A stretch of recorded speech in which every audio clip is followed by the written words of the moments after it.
we're not talking playoff berth here, or tournament berth for them probably, mostly due to being in the MAC and having some disadvantages due to being a mid-major and the fact that mid-majors in women's basketball get even more hosed than they do in men's. Right. Don't get me started on that. Yeah. Well, why not, Scott? We'll save that for later in the season. Exactly. Yeah, but no, I think that is, it's not going to be looked at as a good loss. It's not a UConn loss, but it's not a loss I think that anyone towards the end of the season is going to get all that concerned about for it. I don't think it's going to be a loss that's going to keep Ohio State out. That's not going to be on Selection Sunday. They're not going to look at that, or Selection Monday. They're not going to look at that and say they lost to OU, they're out. That's not going to be a game that's going to, you're right, it's not going to matter at the end of the year. It's not a game that checks that certain box for women's basketball, and if the Buckeyes can take care of things and win the Big Ten Conference Championship, then they don't have to worry about those things. But they, as I said, and we'll get into this, they do have a schedule that's going to make it very difficult for them to win the conference this year.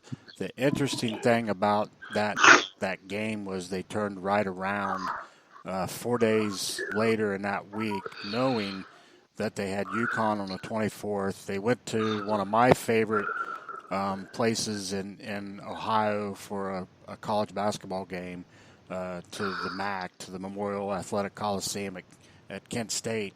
And they were really in the same kind of a dogfight that they were with OU on the Sunday before, but they were making and they were playing, I think, if I'm not mistaken, that is the game that they actually played without their big girl. So they were spending most of the game being guard heavy. Right. Yeah, they were. That injury. We're going to see what it does to our ability to play big as the season goes on. But right. So looking at I was trying to look at the recap to see if it mentions who was out for that game, and I think it was just a heel or an ankle, and it was just precautionary for. Let me look. I was just looking at that a minute ago. Maybe it was J.C. Sheldon, actually. No. It was Dorka Juhas. Right, yeah. Forward. Yep. Say that 10 times fast. Yeah, really, I probably should have pronounced that the same way as I should pronounce Hallis. It's probably Juhas. So they survived 75-65 at Kent State, and then it was on to come back to Value City Arena on the 24th to host number 4 UConn. And as we were talking about before, this game didn't. When I checked in on this game, it was a 1-point game close to the end of the first quarter, and I was really surprised at the pace that Ohio State chose to play the number 4 team in the country. Yeah, you and I talked about that a little bit offline before we got going, and the key to beating UConn is really to try not to run with them, is to try and slow them down, unless you've got the horses that an Oregon or a Baylor or a Notre Dame or a Stanford has.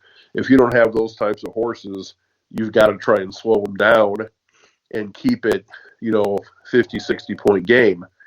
And for him to try and run with them, I thought it was an interesting game plan. It almost worked. I mean, they were not embarrassed at all. Well, no. I mean, it ended up being an 11-point game. OSU led for about a quarter of it. I mean, which is great. And I think if you look at the stats for that game, I think a lot of interesting things stand out that are hopeful. I think it's very rare that a team makes UConn play 3 of their starters all 40 minutes. Yeah, and I think it was one of those kind of games where Gino probably realized, and neither team, I mean, it's not like UConn shot horribly for the game. They were 29 of 61.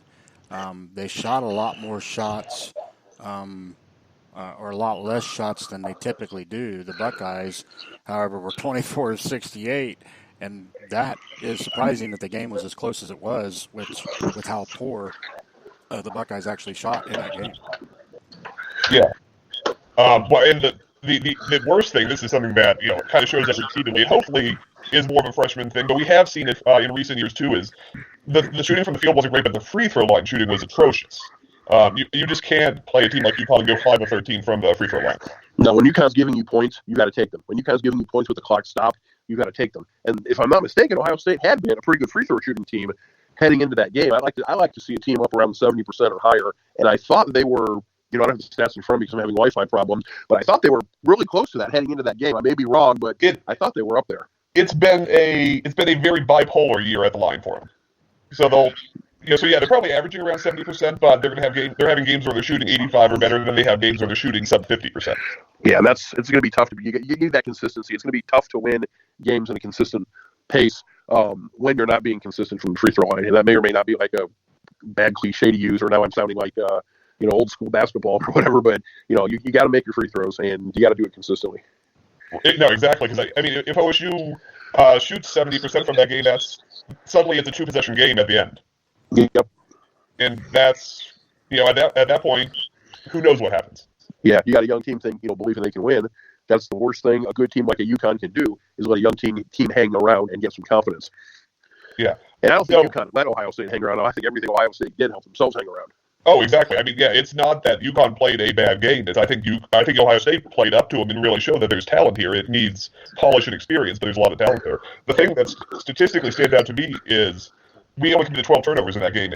Every time I watch UConn, year after year after year, the thing that always impresses me is they jump passing lanes better than almost any other program out there. Yeah. Men's or women's, whatever, they get in passing lanes. 12 turnovers for a game, UConn usually forces that many in one quarter. Exactly. For a young team to do that against UConn, while still, it's not that they just held on to the ball. They still recorded 14 assists. They clearly were moving the ball around. Right. That to me is a really good sign that when this team's focused, and playing to their potential, this is a really good, really dangerous team. It just needs to grow. They're going to make those young mistakes. So they're going to go through a couple games where you're like, hey, we've turned the corner, and then thud. And that's what happens with a young team. Absolutely, and I completely agree with what you guys are saying about it was just really surprising to me the more and more I followed this game at how much of the pace Ohio State was dictating, and really when they took the lead, if they hadn't gone cold shortly after that 8-10 minute stretch, they definitely would have been in it in the end of the game, and it's Yep.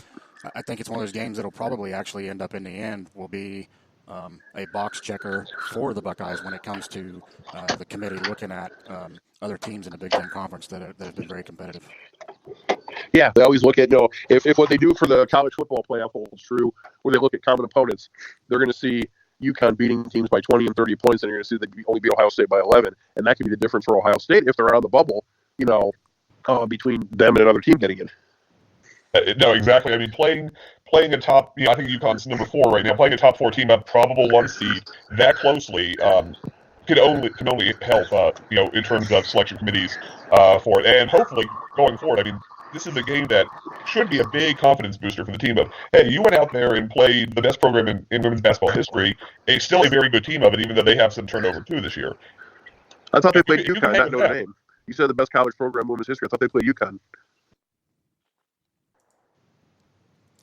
All right, so we've had a great conversation about the UConn game and the kind of development that this is going to play into the future of this very, very young Ohio State team, and they're getting a little bit of a vacation from that as they are in Las Vegas and they actually play. By the time you hear this, the games would have been over. But they play at 6:30 today and take on South Dakota, and then tomorrow at 8:45 p.m. they play Northern Iowa in the trying to see what the heck is this thing called, Charles? That is a good question. The logo for the tournament is awful. Yeah, I would think it would say the Las Vegas Shootout, but Shootout is the only thing that you can really tell from it, and odd thing from the OSU website is that when you so it must be something South Point. Oh, it's the South Point Invitational. That's right. Yeah. I forgot that. I think this is a new tournament this year actually out there. I mean, Vegas has had a couple for a while, but this one I think is a new one, and I think it kind of should because the South Point's more of a locals casino that's starting to try to raise their profile out there. Right. Right. So And what a better way to do it than to sponsor college basketball? It's a good way to get people in who care about a sport and then who are probably willing to bet on it. Exactly. Yep, absolutely.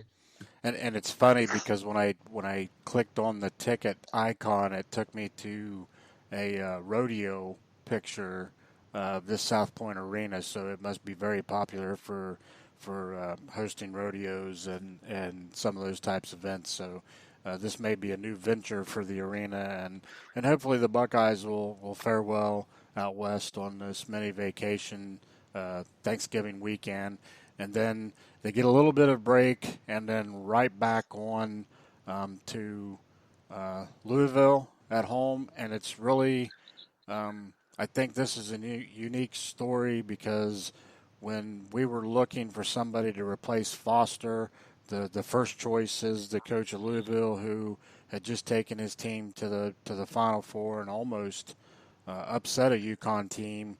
And the stories that happened at that time were that Gino Auriemma was the one that talked him out of accepting the Ohio State job, and then they had already been in talks with Kevin McGuff and offered him the job. That's just one of the many internet rumor stories. Not that there's any truth to that at all, but Gino Auriemma has not been bashful about how much he dislikes Ohio State and the program, and was probably even in more shock this past Sunday when the Buckeyes played him as well as they did. Thoughts on that matchup? Well, what you guys think will happen with because they have Stanford actually on my birthday. Well, I'll jump in. I think this Louisville game will be a good indication of what the UConn game did for Ohio State, because you played a great team very well. Now you're jumping in and playing another, program that's been among the best in the last several years. What can they take? What will they take from that UConn game? What have they learned? How are they going to apply it on the court against Louisville? And let's see if they can actually finish the job, if they learned enough to see if they can finish that job now. No, I agree, but at the same time, hopefully they're not looking ahead to that, because the South Dakota, Northern Iowa games out in Vegas here are much tougher games than people really give it credit for. You got to go South Dakota, Northern Iowa, whatever. Yep. We should win these. Both of these are very good teams. Both of them are top 25 RPI teams right now. And I was just looking at South Dakota, Charles. They're 5-1. Couple of decent wins on their schedule already, and probably do have an opportunity to play the Buckeyes tough. Everybody wants to beat Ohio State when they play them, regardless of the level of play. And then, as you said, hopefully they're not looking ahead to number 8 Louisville on December 5th. They get a little bit of a break with Radford, and then they're right back at it with number 3 Stanford, which could be another make or break game early in the. And who the heck did this schedule for Ohio State women's basketball? This is a non-conference schedule that I'd love to see again in 2 years when this is an older experienced team, because this is a tournament prep schedule. Absolutely. Yep. This is going to pay off down the road, though. They may not win. They may not beat Louisville. They may not beat Stanford. They may or may not get blown out. Who knows? But to play these games with a young team, is absolutely invaluable. And going to Stanford to play that game. Yeah, that's the good thing is, given that she used to be the Ohio State coach, hopefully she won't. If they get a big lead, hopefully she won't run the score up on her former program. No, Stanford normally doesn't, other than when they have to. Right, she's not Because Gino. obviously